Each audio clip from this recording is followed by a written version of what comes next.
like to hand the floor over to you. Thank you very much. Good morning or good afternoon, depending where you're located. I'm located here in Vienna, Austria. I would like to start, in fact, with, first of all, thank you for inviting me to join you at this library science talk and to share some of my experiences regarding the gray literature. I probably don't have to say that it's my great pleasure to be again with some of my colleagues that I even worked with or I know. I've been with UN for a very, very long time. I won't say even the number of years because it might be frightening. But I would like to mention that it's a very nice and very pleasant experience to see so many young people attending. And that's great, which means there is a future for not only for the libraries and the information science, for the whole area of knowledge management and all these things that the libraries and librarians and library specialists are involved with. And that is great. Let me try now to switch to my screen so that I can share my screen with you. Just a moment.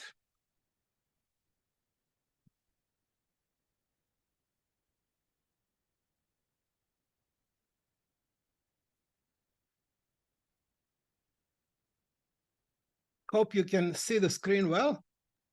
Yes. Excellent. Thank you very much for this.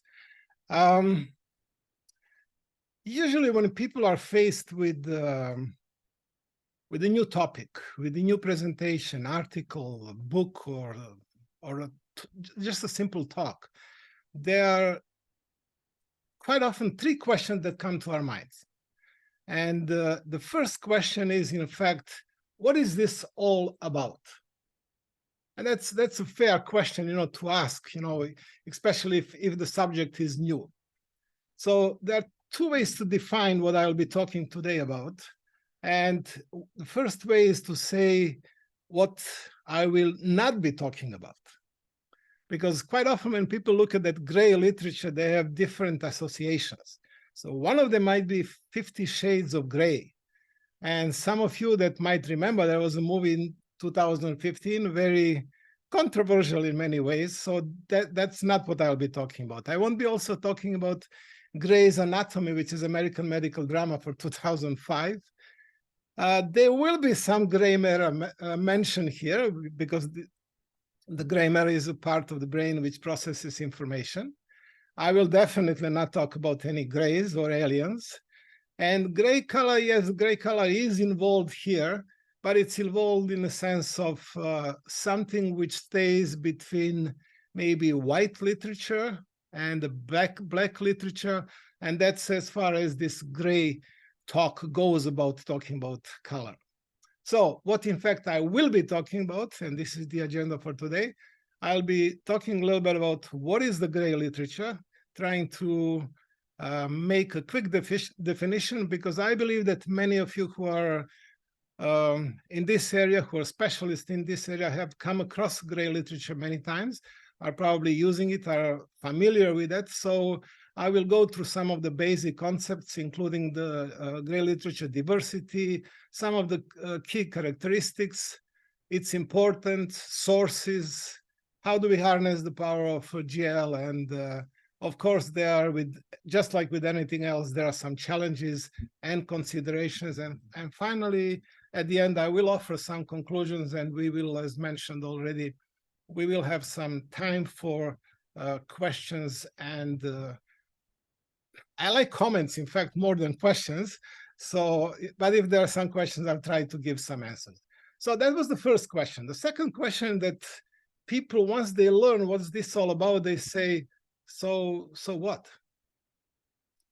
Now that's a little bit more difficult to answer. So I will go back to, we need to look at it at kind of a higher level. We need to put this whole concept into perspective. And one of the perspectives is information overload. This is something that we all live with all the time. And I believe that most of you now watching this presentation probably already have your either a laptop or your phones next to you and maybe checking something because it is simple part of the life.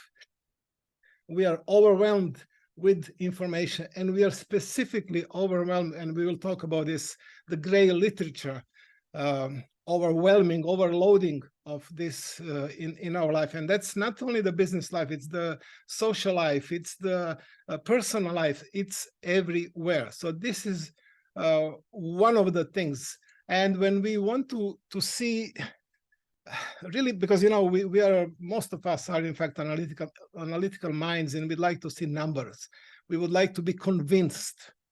So I hope that you will appreciate this slide, because it gives average time per month that users spend using platforms, different platforms. And here we only have the communication platforms, the social media, which is present everywhere, and we are all kind of, I won't say stuck to it, but we are glued to it quite often. And you can see that, the TikTok, we spend in average almost 23.5 hours monthly. And the next one is the YouTube with 23.09 minutes. I mean, this is the whole day, 2 days of that. And then it goes on and on with Facebook, with WhatsApp. And I was surprised with the WhatsApp that 17, I'm using WhatsApp too. And that, in average, people are using 17 hours of their life being on WhatsApp.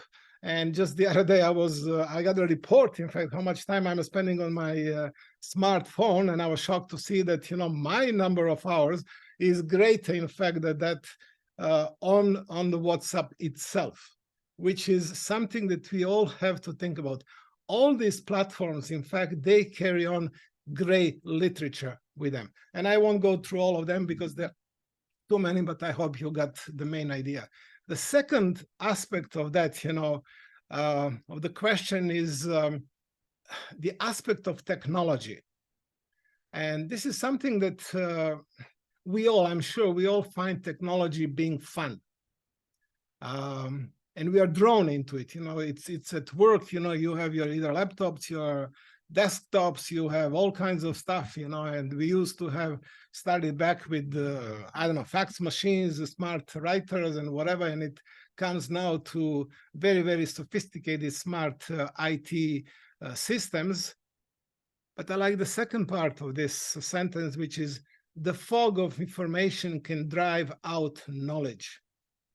Because we are spending, let's say, hours going through, TikTok, for example, and we are laughing, we are having fun, we are trying maybe to learn something, but at the end, in fact, the knowledge that we gain is really, really limited.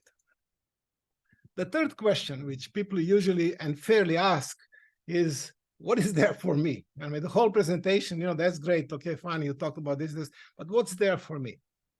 I believe that as answer to this question, and you will be the only one to be able to answer, there are few benefits, few things that you can get out of this presentation. And that, first of all, to find out that there are other contributors of valuable information besides regular articles, books, and so on. We have gray literature, which complements so-called formal literature. We have different ways of dissemination of timely knowledge, because quite often we are talking about 1 or 2 years to publish a book, or at least half a year to publish an article, while gray literature can be published almost immediately, and it is the case. This also offers diverse perspectives, which, when we are supplying information as one of the function of the information dissemination, in fact, we can offer diverse perspectives by using this source. And of course, there is this so-called enhanced accessibility, because we can access different types of sources, of information sources, which could be valuable for whatever reference we are working on, or so on. And of course, one of the very important things is that the gray literature itself facilitates evidence-based decision making. So those are the three questions that people ask, and I believe that I will be able to answer here. So let's start with a very short definition of gray literature. Gray literature represents any recorded, referable, and sustainable data of information or information resource of current or future value. It should be made available without a traditional peer review process. So this is the key element here. It's made available, it's published without a traditional peer review process, and usually it's produced outside of commercial publishing. So already as a library and information specialist, you can see the difference there between article published in a peer-reviewed journal, which it should be in fact 100% correct and so on, and books which are available everywhere and so on, and this type of literature which is also valuable, but it is published outside the peer review system, and it is not usually published by commercial publishing. Our organization, because I believe that most of us are working or worked for UN or international organizations, most of our publications, so-called publications that those agencies and organizations come up with are, in fact, type of a gray literature. That could be a feasibility study, reports, and so on. As you can see there at the bottom, I'm also mentioning that this gray literature is not the only name used for this type of literature, because we can have, it's sometimes called the report literature, it's called the government publications quite often, policy documents, fugitive literature, non-conventional literature. This is the one that INIS, International Nuclear Information System, that I worked for, used to call it NCL, so-called non-conventional literature. We have the unpublished literature, although it is published in a way, so maybe this term is not the best fitted for this. And then we have non-traditional publications, and the one that I appreciate, this is so-called ephemeral publication, ephemeral publications, which is a very old name, by the way, but it represents quite well the concept of gray literature. Now, just a little bit of history going back to 1975, and a gentleman called Charles Auger, who coined the term gray literature, because we always like to know, when it started. Well, it started much before that, but the actual term was coined in 1975, and he used it to describe a vast body of documents characterized by ambiguity between temporary character and durability. So you can see he was only concentrated on one aspect of that, and that's how long that particular publication will be available and be important. The literature Ogle referred to consisted of, and of course this is the main area where it comes from, the intelligence reports and notes on atomic research produced in vast quantities by the Allied forces during World War II. So for all of us who worked or who are still working in the nuclear area, we can see that there is lots of areas that nuclear contributed to, and one of them is creation of vast amounts of gray literature. In 1997, there was so-called Luxembourg definition, which was approved at the Third International Conference of Gray Literature, and it defined gray literature as that which is produced on all levels of government, academics, business, and industry in print and electronic formats, but which is not controlled by commercial publishers.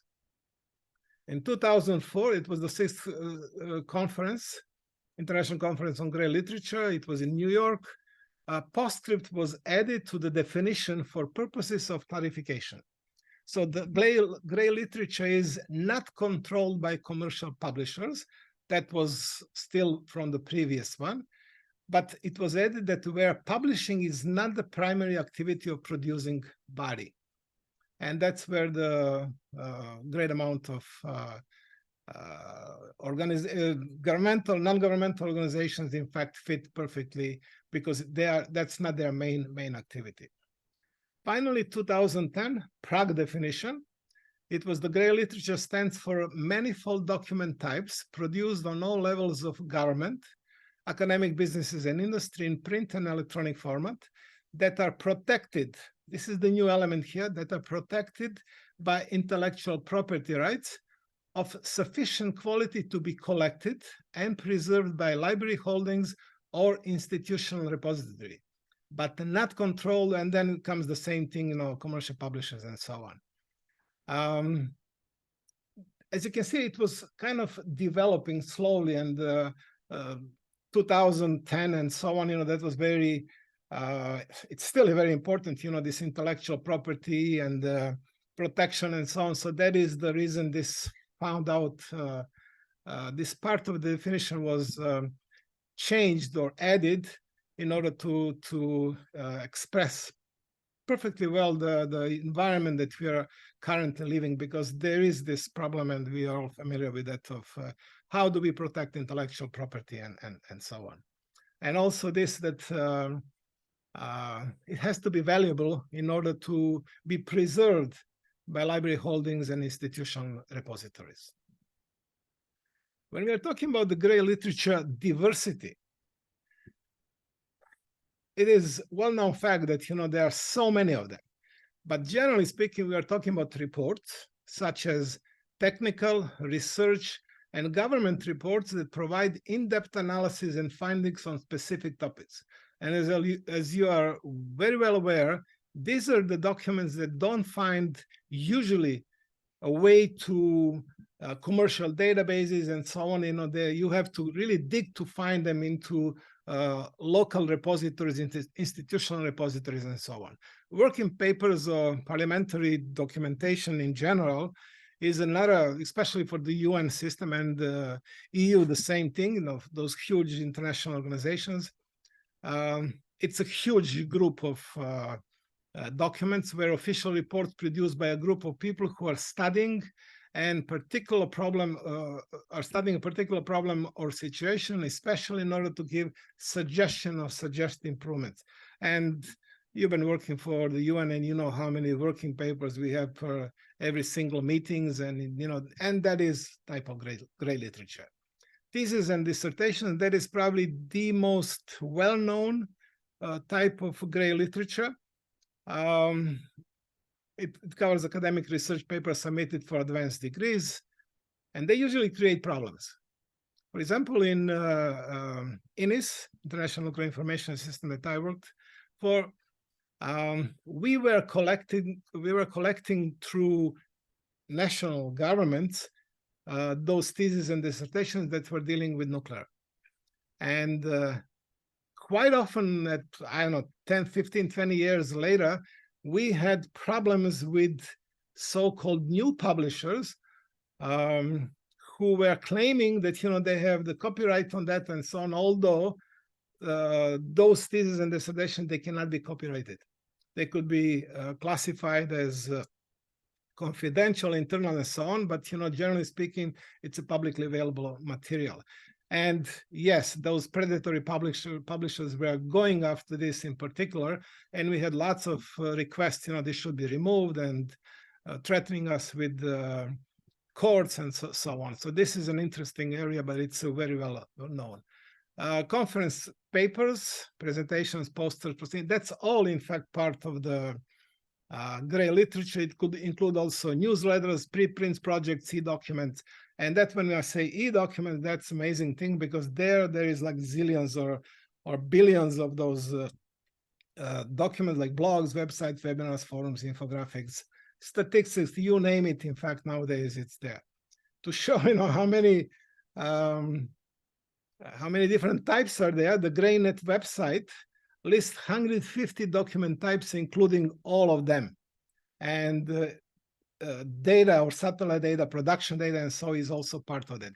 Since I find that this is just a list of them, this is a snapshot of their website there, where you can see the newsletters, dissertations, webinars, preprints.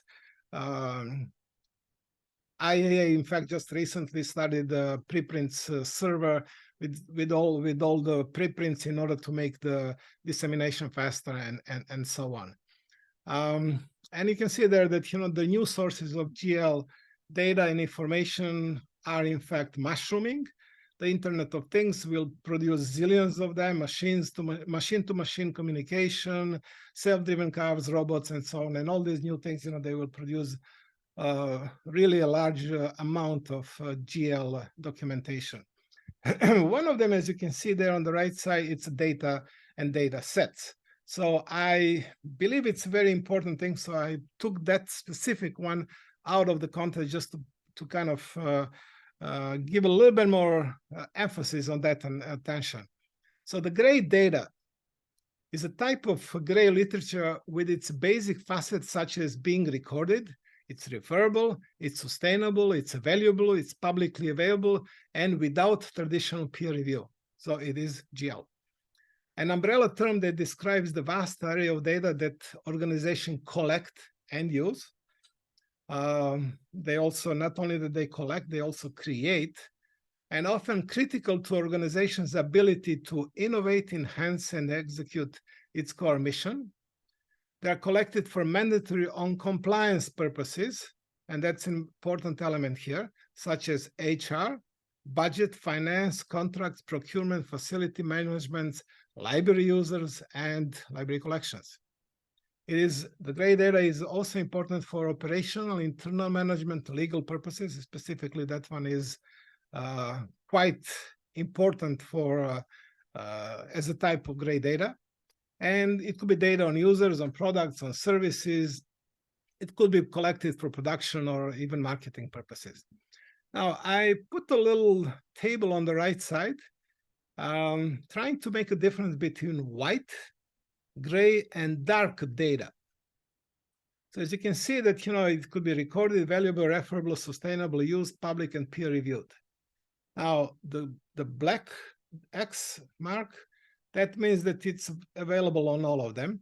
The green one, like dark data, is usually not referable. And if you have the public gray literature, gray data is not always publicly available. And of course, peer-reviewed could be or could not be. And the red axis, in fact, they indicate that usually it's not. So the gray literature is usually not peer-reviewed. And of course, dark literature, dark data, in fact, is definitely not. It's not public, it's not peer-reviewed, it's not sustainable, and so on. So I find this just for us to understand easier, the graphical display kind of useful. There is another part of the gray data, which when we are talking about unmanaged or so-called risky data. According to some statistics and analysis, 30% of corporate storage space is filled with active data. 40% of the data is inert and needs to be kept for archival or regulatory purposes, while 30% of the storage is used by unmanaged data. What do we mean by that? 15% is dark storage allocated but unused. 10% is orphan data that should have been discarded long ago. 5% personal data which should not have been on corporate servers at all, ever. And you can probably immediately see some roles that information specialists, librarians, and so on could play specifically with this type of job, helping organizations get rid of this so-called unmanaged or risky data. And what are the risks? First of all, it's a data clutter, it's liability, and the worst one, which we are all aware of, those are security breaches. The cost includes maintenance, backups, disaster recovery, servers, space, although space is not that critical anymore, but if you have tons of data, then it becomes an issue. And of course, if you are aiming towards green economy, that's the question of the use of unnecessary use of amounts of electricity. It also requires data governance, and you can see when I was mentioning that the role of Those are standards, life cycle management, compliance, and quality control. When we talk about the key characteristics of gray literature, first of all, as I already mentioned, those are diverse sources. The gray literature comes from a wide range of commercial, government, non-governmental organization, academia, and various communities. It is always multidisciplinary. It covers a broad spectrum of fields. So it's very hard to say, well, it's just nuclear. Because even in nuclear, INIS was collecting many different aspects of gray literature. Most of the documentation there, in fact, was gray literature, but it was covering health, agriculture, it was covering environment, legal issues, public relations, and so on. So you can see that this is, even in this simple case, it's multidisciplinary, and it's making it a valuable resource for various industries and various research areas, various researchers. There are multiple formats, like reports, newsletters, white papers, conference papers, technical specification, policies, documents, patents, data sets, and you name it. Timeliness, it often provides the most current information, filling gaps left by traditional publishing, and that's when I talked about this, how long it takes to publish a book or an article. Speed, it's a greater speed and flexibility for distribution, which could be positive, but could be sometimes quite negative, because sometimes you are jumping the gun and you're distributing something without peer review and proper control and so on. So that's kind of a questionable thing. But yes, it is there. Diverse quality and length. The quality is specifically a problem, because if you don't have it's a result of lack of standards. If you don't have standards, the quality is, of course, questionable, could be questionable, and variety of publishing practices. Storage, sometimes it's very hard to find. It's available only in specialized databases, institutional repositories, or even in individual websites. So I'm going to share a little bit of my own personal story or history.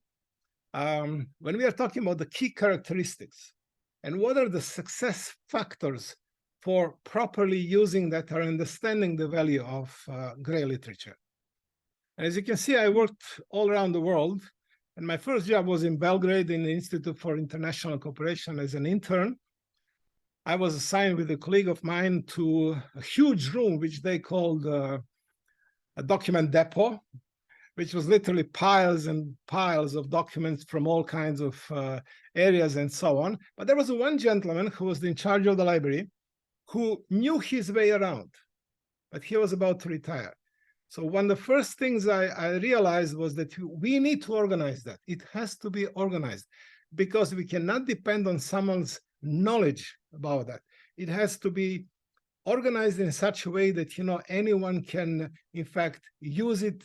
And especially specialists who are there, who are helping people, they can find their ways around. So yes, as soon as that person retired, in fact, there was a problem, which was a lesser impactful on the organization, because we managed to organize like 70–80% of the documentation, so it helped. I went there after that to work in Freetown. It was a UNESCO development project with the UNDP. And that was in Freetown. It was in the Ministry of Development, and it was called Establishment of Development Documentation Center. The thing that I learned there, that's a success factor for this, is automation. Now, I have to date myself, so I'll say that was, I was there since 1985 to 1988. At that time, I used the first laptop, and it was real laptop. It wasn't one of those big boxes, It was real laptop, which was called Toshiba 1100. That laptop used something which is predecessor of, it's called Lotus Notes. And it was a spreadsheet software and so on, which, since I was in the Ministry of Development, the gentleman who was my local boss there, he was in charge of creating development estimates, which are the budget, in fact, for the country. And they had once a year in the parliament submitting that. the help that documentation center that I did was not only in providing documents for that, it was also, I mentioned to him that we can do the estimates for them, for him, in fact, automatically. It used to be the practice that they would present estimates to the parliament would discuss them, make changes, and then it would go back to the ministry for 4 or 5 days of redoing things and sending back for the new discussion. I managed with this automation to show him that within the night, during the night, it was done, and in the morning he had his report, he could go back and talk to the parliament. I don't probably have to mention how important and well established, in fact, the documentation center became because of that, very popular for that. Some other ministries, in fact, wanted to copy the same thing. So automation is not only what we are doing at our own level, at the level of the library or documentation center, it's how do we present and how do we help others. I remember even at IAEA, which has lots of money and it's well advanced in that few years back, I was very much interested in 3D printing. And when I talked to the IT boss there, I told him, look, what would happen if library buys that? And he was 100% for that. He said, that would be amazing. So that's the role that the library has in promoting that and promoting, in fact, the use of new technology, trainings, showing demonstrations, and so on. My job in the World Bank Archives in Washington, D.C. was creating a session register. That is at that time, it was Menace's database, which was used for that. And the metadata was the key problem there, because everybody was saying that there are literally millions of documents there in the archives. And they were saying that every single one is very specific, and everyone wanted. So creating a standardized metadata is very important if we are to talk about success factors. Montreal, the International Civil Aviation Organization, there was already internet being used and so on. And there was this, I would call it, funny belief that everything should stay in Montreal. Now, we had researchers, we had people coming from all around the world to do some research in the archives, in the library, in the documentation, and so on. So access was a problem. Why do we have to get someone from Asia or from Latin America to come all the way to Montreal to do it? Why don't we make everything accessible? So access is extremely important. And of course, not everything could be publicly accessible, but I think that we should all say that, and when I joined here, IAEA in Vienna, I was always saying, if you're not on the web, you don't exist. And that was 15 years ago. So, and this just proves that, if you have, and we were putting there, especially they had so-called aviation annexes on the web with all kinds of supporting documentation, which was used for safe civil aviation. And that was important for everyone. The final one, the element, which is the factor, which is very important for that, is cooperation. We forget, we believe that we live kind of in a cocoon. We are the most important part of the world, and, everything goes around. No, it doesn't. And we cannot do everything, especially nowadays with budget problems, with limited available HR resources and so on. So INIS was cooperating with 154 countries, in fact, getting input from them and putting into INIS database and making database publicly available. So this cooperation is also very important. I'm running out of time, so I'm going to be kind of quick. I hope that you don't mind that I'm speaking a little bit faster. It's not because of anything else, just trying to save some time. Importance of gray literature. We can talk about comprehensive knowledge. In order to gain a holistic view of research and information beyond mainstream publications, we do need access to gray literature. It helps with this evidence-based decision-making, because the critical data and insights for making informed decision in various domains depends on that. Because quite often it's hidden somewhere in, let's say, a working paper which we want to follow and so on, and that's a great literature resource. Innovation and creativity, probably I don't have to mention anything regarding that because it sparks new ideas, new research directions by exposing professionals to diverse perspectives. Knowledge preservation, this goes more into knowledge management. We can talk about it a lot, but yes, it is also one of those very important elements of gray literature. Quite often it's lost, but it should be, in fact, archived. Its archive is valuable internal documentation and research for future reference. Quite often we say, oh, well, this is just working paper for this, or it is a report of that, who cares? But down the line, it should be important. When we are talking about sources of GL, we talk about online databases and repositories. We talk about libraries and documentation centers. And of course, we talk probably about the biggest source, which are the different websites, governments, internationalization, commercial, and other institutions which often host GL reports and publications. I'm not going to go through all this. I'm just mentioning some of the sources, and I could probably come up with many more.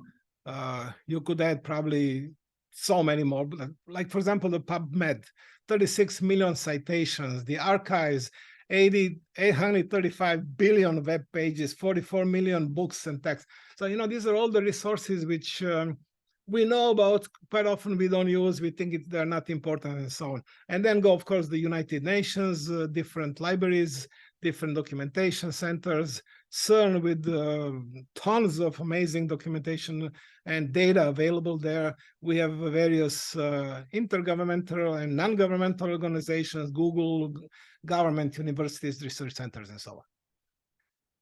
This is, I believe, one of the most important slides here because it is applicable not only to sources of GL. This is the one which talks about how do we assess and evaluate information. That's applicable not only to GL, it's applicable to more or less everything. So we should, when we are evaluating some piece of information, we should look at who authored the information, what expertise does the writer have, what evidence is used, are there any citations, what genre is the document, like journalism, academic paper, blog, discussion, who funded it, the website or the document, what arguments are being made, when was the text produced? If it's too old, then it's probably useless, but it could be. Why did this information emerge at this point in history, especially when we are talking about fake news and things like that? Who is the intended audience for the information, and what is not being discussed, and what are the consequences of that absence? So literally, if you are puzzled by the piece of information information resource, these are the questions you can use, and it doesn't matter if it's GL or something else. Going through and saying, trying to decide if this is something worth pursuing or not.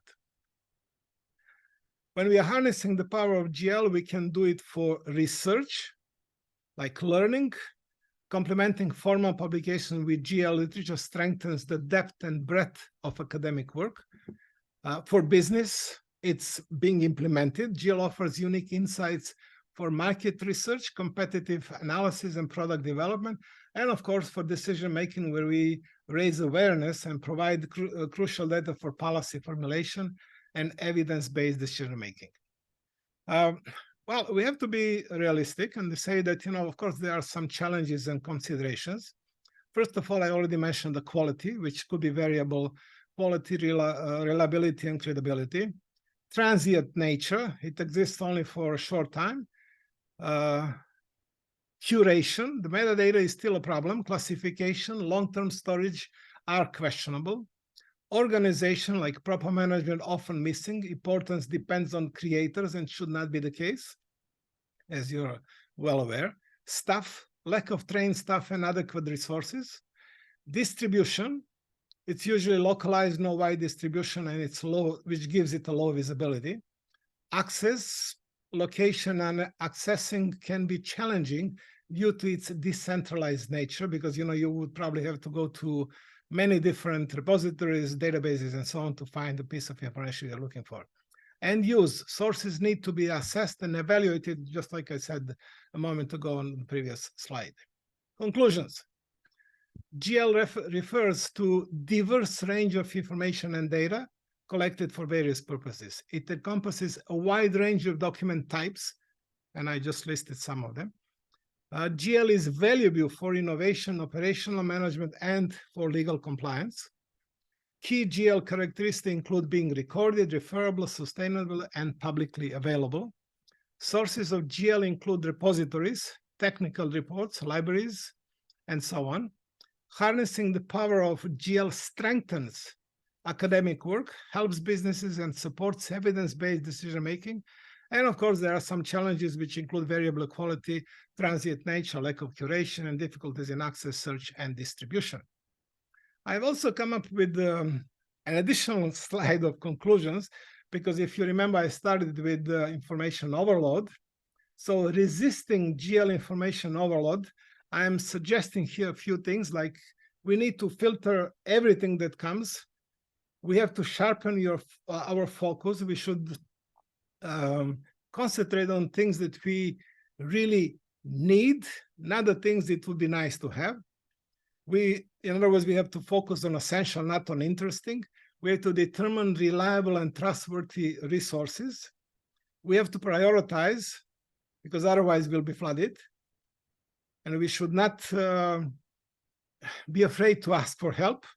And we have to, of course, learn to say no, especially nowadays that, it's famous to say, like, we can do more with less.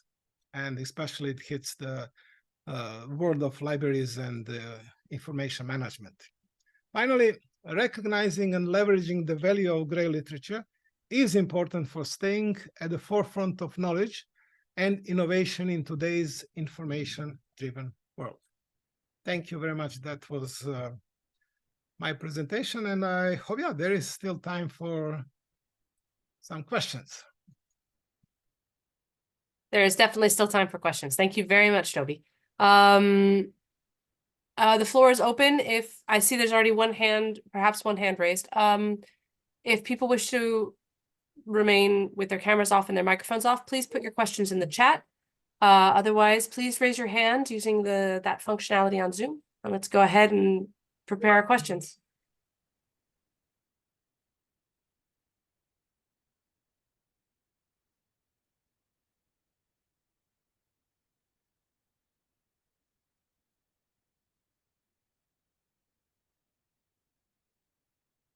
I don't know if the silence is a good sign or a bad sign. Is this overwhelming or what? So instead of questions, maybe you can hear some comments about how familiar, how overwhelmed you are with GL in your own work.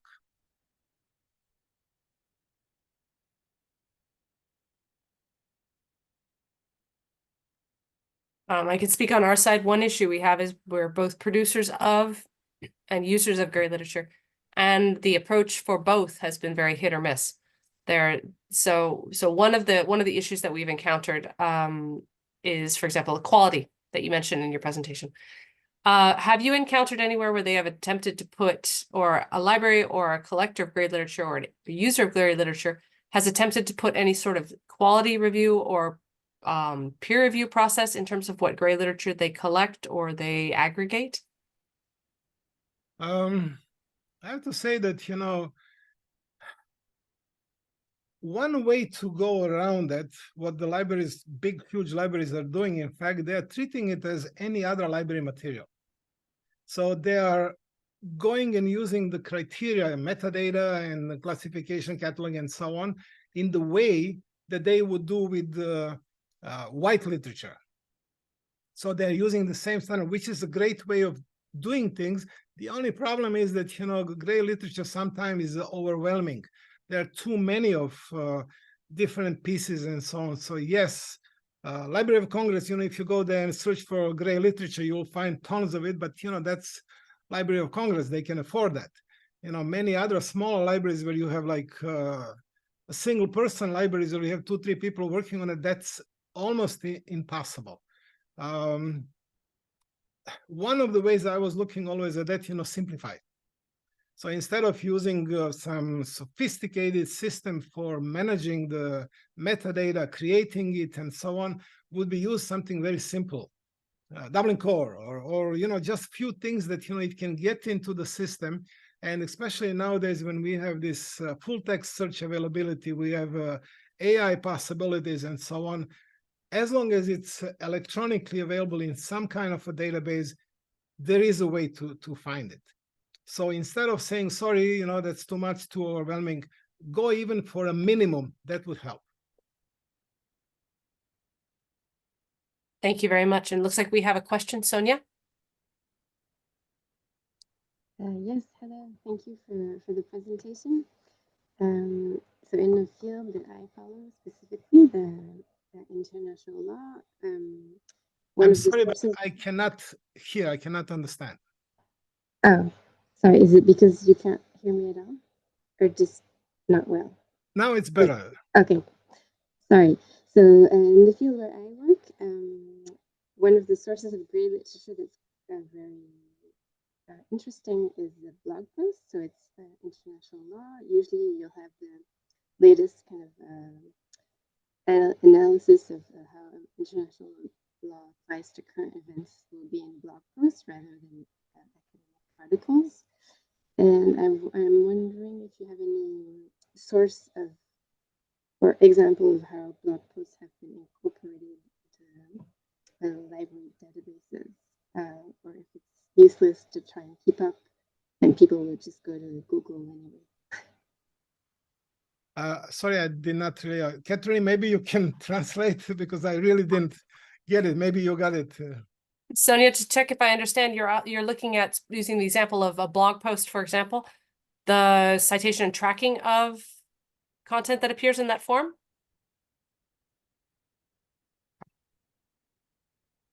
So the question is particularly relating to if you have a blog post, I guess in this particular case, it's international humanitarian law, probably. The challenge of addressing and curating, I think her question specifically was, is it worth trying to track these? Or do we resort to having people do Google searches, I think is what she's saying. Okay, let me start from the end, with these Google searches. My experience from the organization was unfortunately not the best one.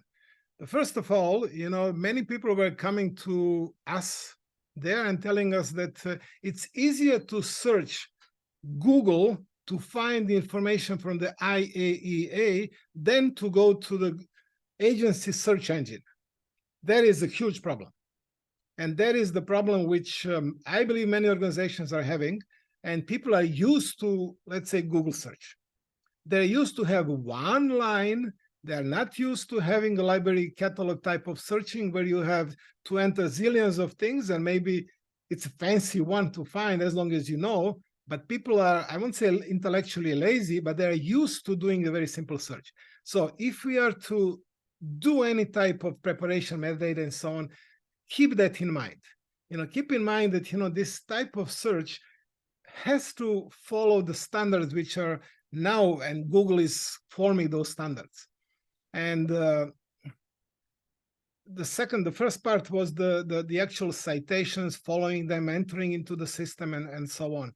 I believe that, for example, INIS, we had few people in the agency who we have 5 million records in the database, in this repository, but some people were questioning and saying, well, why do we need you? Why do we need to spend a few $1 million every year? Because I can find that all on the web. So we did a search and we told them, in cooperation with Google, how many of those documents, in fact, on the Google are coming from our repository. People don't understand that Google doesn't come with a document itself. It has to pick it up somewhere. That place is, in this case, that was INIS. So they are taking lots of documentation from that. We are talking about millions, and we had a good cooperation with Google trying to all these searches, register there's our searches and so on. So another way, is to show that every single input that you do finds its way to users. And it doesn't matter if it's through Google, and if it's through direct search, if it's through some specialized database, repository, and so on. It is important to show that, because people think everything's on Google, yes? But someone has to put it there, not physically, but physically we put it, make it available on the web, while the others are in fact taking it, Google is taking it from there, making it available through the web. So those two, the simplicity and working in cooperation, let's say with Google, with any other system, it doesn't matter if it's Google or something else, we need to, instead of fighting them, we need to cooperate with them and to get the benefits for the center or the library or whatever it is. Using standards, following the citations, whatever, it's one way of doing it. It's a good way because people are more and more using, and you can see that even when you're reading some of those top level articles from famous journals, Nature, whatever, they're nowadays, putting lots of those websites addresses there. There are ways that you can collect that, put them into your system, in your database, and that's nothing illegal. That's a very nice thing of spreading information, spreading this. Everybody's talking about open science, open access, and so on. But this is one of the ways. And another one which Pauline knows that we were doing there in the IAEA library, we were following every single publication done by internal staff. And we were having a special database of those articles published somewhere but by our staff. And we were doing quite a good management of them. And that management, it didn't go only at the level of collecting physically. It's not even just putting into database. It was also following the citations there and making them available through our library system at that time, INIS2 and so on. Hope this gets close to the answer, Sonia. And Okay. we have another question in the chat. So could you please talk about the relationship between gray literature and visibility discoverability? I'm interested in visibility optimization techniques, and it would be great to learn more about your experience. Thank you. That's a very good, very, very good question. First of all, the access itself is, I would say it's one of the problems there is that it's localized. Most of those documents and so on, they are organization or agency based. They are not easily available through, let's say, commercial databases. Someone like publishing there, and you can just go there, pay some few $1,000 or euros, and you get access to everything there. There is lots of work which needs to be done at the source, and that source means that you have to know about it. You have to collect that information. You have to have it processed with some kind of standard. It doesn't have to be a specialized standard, something fancy and so on, but as long as you're following it so that it makes sense for search engines, for making it available easily for the outside, is it different tabs or whatever it is, but it has to be properly processed in order to go into your database. As long as your database or your repository is available, well done, prepared, and so on, gray literature just becomes part of any other documents that you have there. So from that perspective, I would not treat gray literature as something different. The only difference there, I would treat it as a simplified way. It doesn't have to be all the data that you, for example, you have for a book, which, by the way, you can get, you can download all the metadata from somewhere easily. Here you have to create. So there is much more work involved with gray literature. And that's quite often the reason, that I used to call it file number 99. People would find it, they don't know what to do. There is too much work. I am busy with other things. I just put it physically in a file, in a box somewhere on the shelf, and it dies there. So the important is that do something electronically with it. Put it in, even if it's just a title and a date, it's perfectly fine. It could be found. But if we don't do even that one, there is no optimization. There is no way that, this can help and it could be found anywhere else. Hope this helps a bit. The main thing here is, you have to simplify your life, look at the current trends. I was always, probably many of you don't remember that, but there was was there live before Google. Yeah, there was something called Alta Vista. And that one was the search engine which was done by librarians, and it was using some classification systems. And what was being done there is that, every single thing had to be classified, put in the proper order. There were categories, there was a whole library system there, right? The only problem with that one is that it was working while there were few thousand or few 100,000 documents or websites. Once it became 1 million, it was a problem. So with the success of Google was that, Alta Vista completely disappeared. Google forgot about this classification, fancy stuff, and so on. They took the simplest thing there is, HTML title, date, put it there, a little bit of paragraph, maybe later on, that came much later on, of the first paragraph from the web page. Do as much as you can, the full text. It's never full text, it's just the first few paragraphs that they search, and make it available. And voila, there was a success. So if we translate this into our system, why don't we just put those few little elements there? Maybe put abstract. That's what Ines is doing. We put abstract there so people can do the full text search and find documents, and it works.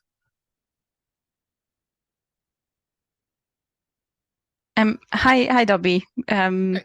I have a small question. Great to see you again after so many years. Nice to see you. You mentioned that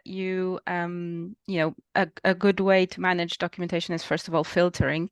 Now with AI being quite a hot topic in the libraries, do you have any experience, or do you at Ines, for example, already are using some AI to help with the curator work or filtering, finding the most important documents?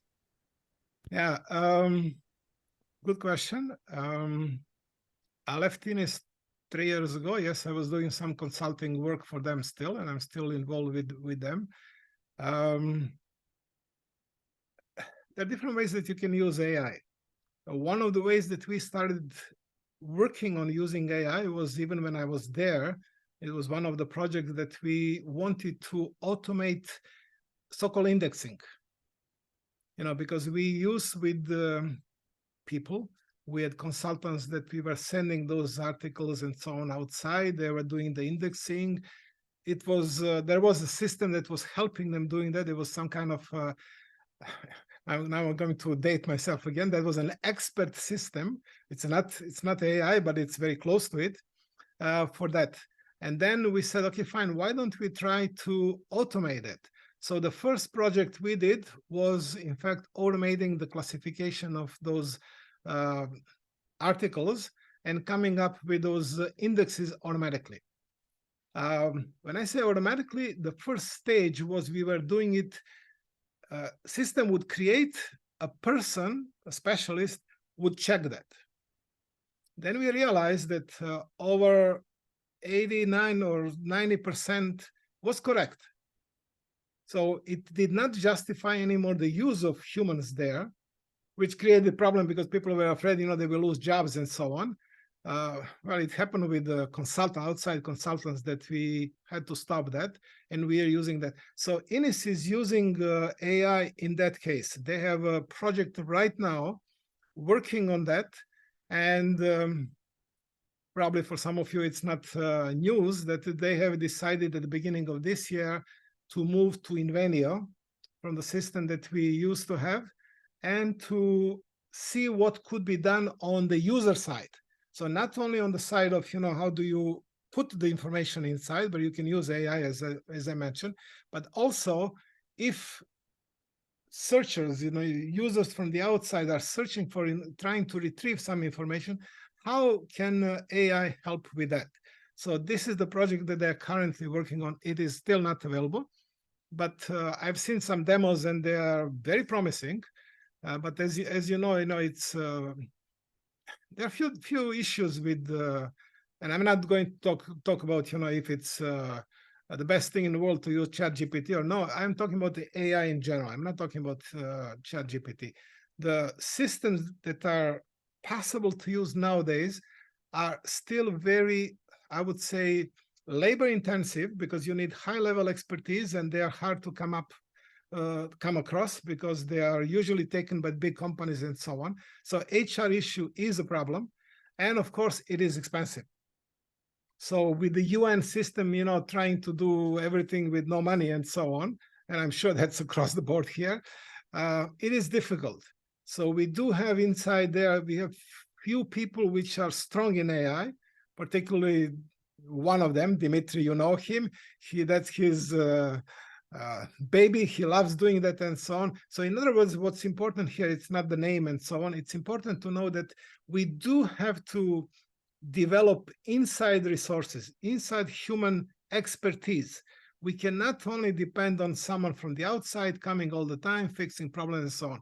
Yes, they have 2 consultants at the moment who are working from the outside. Those consultants are the experts, but someone has to pick up that knowledge. That's so-called knowledge transfer. Otherwise, we would be depending on them for too long. So, you know, whoever starts with a project in AI, yes, you should start. You should do some kind of, I would say, a small project, feasibility study, and so on. Or you can mimic some of the ones that exist. But it would be nice to have people inside the organization, inside your unit or your group that can help you, in fact, understand, suggest the ways and do together with maybe outside expertise. Thanks, Polina. We have one last contribution and then we'll have to close the session. From the chat, you addressed the number 2 question of the Knowledge Society. Number 1 is, why did Let's fail? But as a journalist, I have to throw away tons of gray literature by the month. Each load could inspire more than 100 PhDs. In my view, academic knowledge, to a large extent, is bright as the tip of an iceberg. It builds its conclusions by erasing inadvertently, sure, anything that could contradict them. And finally, truth lies in the novel, some may say, and there is more truth in Albert Cohen than anything said in the plenaries at the Palais des Nations. All I can say on that one, I fully agree with that. So thank you for that comment. I love those comments. You know, it's much better to deal with a comment like that, you know, than to try to answer some questions which are questionable. Thanks for that, and I really think that's very true. So to bring our session to a close, thank you very much for everyone who attended. Thank you, Dobby, for your presentation. The talk will be available from the A-List website and from the A-List YouTube channel. We will include links here. If you have any questions, you're welcome to contact us at the A-List committee. Upcoming, we have our next library science talk, which will be at the end of April, the 29th of April, and that will be with Hannes Loegi. So we hope to see you there. Information will be forthcoming. Thank you very much again for your participation. Thank you, Dobby, for your presentation. Thank you very much, and bye-bye. Thank you. Bye.